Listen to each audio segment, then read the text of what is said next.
يا معشر الجن والإنس ألم يأتكم رسل منكم يقصون عليكم آياتي وينذرونكم لقاء يومكم هذا قالوا شهدنا على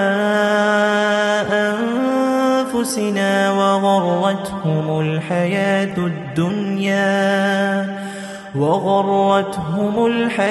الدنيا وشهدوا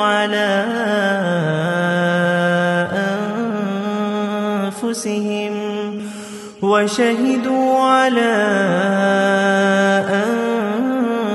أنفسهم أنهم كانوا كافرين.